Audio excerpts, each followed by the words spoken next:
For some people, or maybe it'll be more apt to say for most people, the stories of black-eyed children are mere stories of entertainment and not much more. But for one small town in the West Coast US, they are as real as you and I. I was born in San Francisco and grew up there until the age of 10. My family, up until that age, I remember we were very well off financially. We lived in a luxury apartment complex, my parents drove expensive cars, and I was always given the best and latest in toys, clothes, and just about anything I wanted. One day, Mom sat me and Luke, my little brother, down on the floor in the playroom and told us she had something to tell us. She told us to expect a lot of changes, that we were going to move to another state, and that Dad's business had gone under. She warned us that the new house and town was very different from our current residence, but that it was all temporary. Less than a week later, we moved to Oklahoma and to a town that's probably the shittiest place in the entire state, or maybe even the entire country. We moved to Oklahoma because Mom's uncle owned a restaurant there. He gave Mom a job as a waitress, and his wife offered to look after me and Luke after school until Mom was done with work. It was only me, Luke, and Mom who made the move. At the time, Mom told us that Dad has something to take care of in San Francisco before he joined us, but later as I got older, I learned that he was involved in some fraud scheme and he was actually in jail serving a 9-year sentence. I think it was about 5 months after we had moved, the first time that I had seen a group of black-eyed children. Aunt picked us up after school, and as usual, we were staying at our house until Mom would pick us up. Uncle and Aunt lived in a much nicer neighborhood, so kids there used to play outside all the time with little adult supervision. I was riding my cousin's old skateboard about a block away from Uncle's. I was playing alone because I didn't have any friends in that neighborhood, and my cousins were too old and too cool to hang out with me. I saw some children of my age playing some half a block away, but I didn't try to make friends with them because at this age, I had some issue with self-confidence. Going from rich to poor overnight would do that to just about anyone, but it especially affects children a whole lot. I rode the skateboard a little further than usual because the other children were getting closer and I wanted to avoid them. 2 blocks away from Uncle's, it was not a big deal since it was a good neighborhood. As I was riding toward the next street, I instinctively stopped upon seeing some strange children. The thing that stood out the most about them was their decidedly out-of-date fashion. Their clothes had color combinations of gray and dark gray. The designs reminded me of the Great Depression, and looking at them, it made me feel as though I was sucked right into that era. There were 5 of them, but only one walked toward me. It was only when the kid was some 7 or 8 steps away when I realized there was something wrong with his eyes. I don't know if it was because I wasn't expecting it to be so black and lifeless, but I didn't catch it in time to perhaps pedal the heck out of there. For whatever reason, I stood my ground, or maybe it's just selective memory, and I might have been too scared to move, but nonetheless, the kid comes up to me and grabs my left wrist. His hand felt extremely cold to the touch, and if that wasn't disturbing enough, it felt nauseating as soon as our skin made contact. I don't exactly know how long he was holding my wrist, but I do remember feeling weak and sleepy. I guess you could say that I fell asleep on the bike because the next thing I see is Mom calling my name as she gently tapped on my cheeks.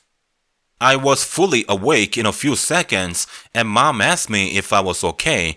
She walked around the bike to check that I wasn't hurt anywhere, then asked, "Who were those kids?"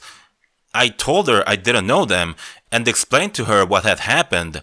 From that day, I wasn't allowed to go outside Aunt's house after 6, and even before 6, I was told to play in front of the house or in the backyard. I did exactly what she told me to do because I didn't want to add any more burden in her life. Even as a young kid, I understood the transition from San Francisco to Oklahoma must have been much tougher for Mom than me or Luke. She got married young, was a housewife in all of her adult life, and never worked a day after marrying my dad, but now she was working 7 days a week, waiting tables. Fast forward 2 weeks, and I'm playing in the backyard at my aunt's. They've got a pool in the backyard, so they had erected a wooden wall for privacy. It wasn't that tall, it may have been about 6 feet in height, and there were a bunch of skinny tall trees planted surrounding the wall. So basically, unless you were trying really hard to peek inside, it was tough for anyone from the outside to see anything in the backyard. I never once took a dip in the pool because I didn't want to bother Aunt with towels and whatnot. It's not that she wasn't nice, she was actually a very generous person. Think about it, how many people do you know that would happily look after the children of their in-law every day after school 5 days a week? Well, my aunt did it, and she never once complained about it. She was always all smiles and happy with us. But let's go back to the backyard. I'm playing with a toy truck that's missing a wheel and some other things. I felt comfortable playing with that particular toy because I knew it was something my cousin would have dumped in the trash long ago if not for me playing with that all the time. I had the toy in my hand and pretended like it was climbing the wall. Suddenly, I get that strange feeling that I'm being watched. I'm sure anyone could relate to that feeling, like you can't see what's out there, but you just know in your heart that someone or something's watching you closely. I pushed the skinny trees aside and took a peek outside through the narrow openings between the wall panels. As soon as I got a good look, I jumped backward, fell on my ass, and snapped another wheel off the toy truck in the process. What I saw was a deep black guy. One of the strange children from the previous encounter had his head pressed against the wall, watching me. There was only a thin layer of wood panels between me and him, so I felt really vulnerable. Then I could hear the kids running around the wall, and it occurred to me, the wall panels go only as far as the side of the house. After that, it's only the small decorative trees that stand between me and them.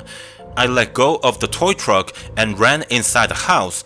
I ran so fast that I probably would have outran Usain Bolt.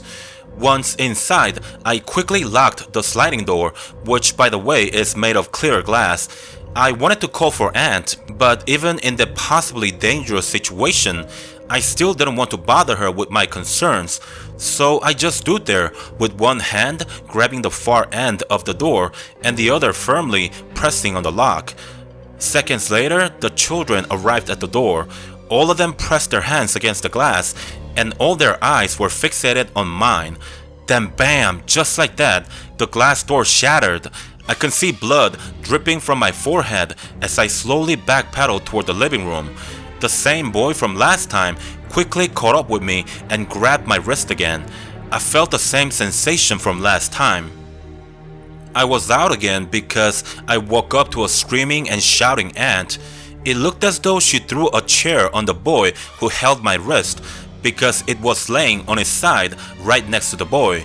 The boy looked angry and let out a scream louder than anything I had heard in my life. Both me and Aunt covered our ears until all was quiet again. I had my eyes closed because the loudness had actually physically hurt my eardrums. When I opened my eyes, they were gone. Aunt had her mouth half open, dumbfounded, and I stood there with piss all over me. Yeah, I was so scared that I pissed myself. Starting from that day, exactly that day, 3 children went missing in the next 2 weeks. 1 girl disappeared on the same day of the backyard incident, and 2 more boys were presumably taken afterward. The strangest thing was, the abductions made the news only twice. The 3rd kid didn't even make the news. It'd be one thing if it happened in my shitty town, but this was my aunt's. This is where the doctors, lawyers, and business owners live. The media should have been all over the town, but nothing. Looking back, it seemed as though there was an influence trying to cover up the happenings. Otherwise, it just didn't make sense. In the following days after the third abduction, police presence began to increase in town and parents didn't allow children to play outside. It felt like a completely different neighborhood, but the vigilance worked. No more children went missing after that, and things slowly reverted back to normal.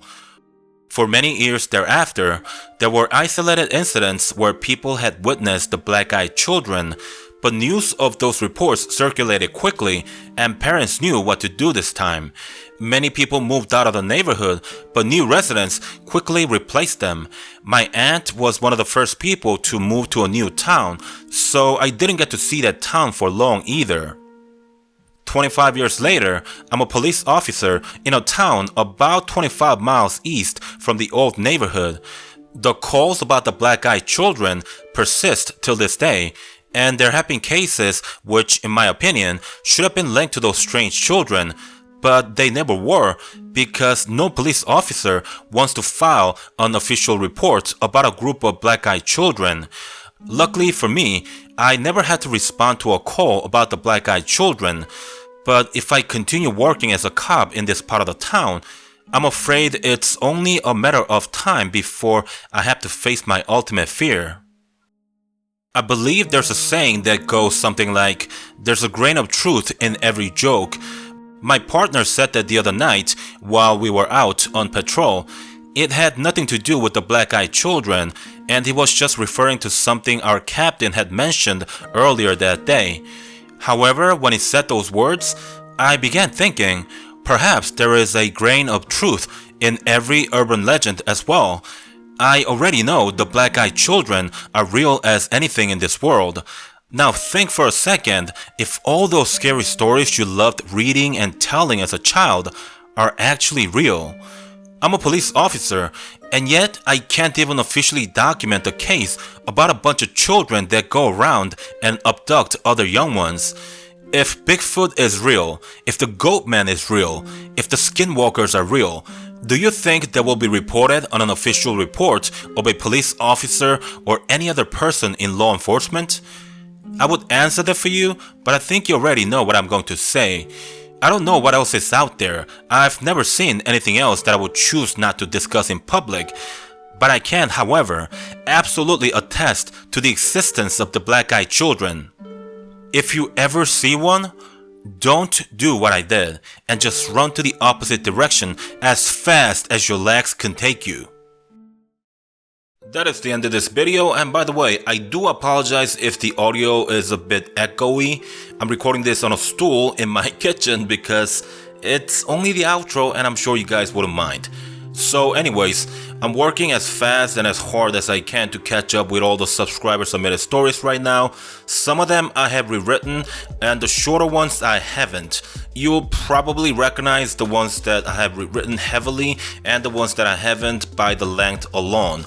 So far, I've got 4 videos completed, but I don't really know in what order I'll be uploading them, so there's a good chance that what I say during the outro might not make much sense to you. I'm trying to stockpile as many videos as I can, so I can upload at least once every 2 days. Once I catch up with most of the submissions, you'll most likely see a dip in uploads because I'll probably begin working on the longer stories. For about 4 months now, I've been getting lots of, well, I wouldn't say lots, but enough complaints from what seems like about half my subscribers who want the shorter stories, so hopefully this will make them happy. I'll also continue the pattern of mixing up the longer and shorter contents from here on, so with that, I'm hopeful that I'll keep everyone satisfied. Thank you for your continued support, everyone. I don't really know on which day I'll be uploading this, so I hope you're having a wonderful day regardless of which day it is today. I'll see you on the next one. Goodbye.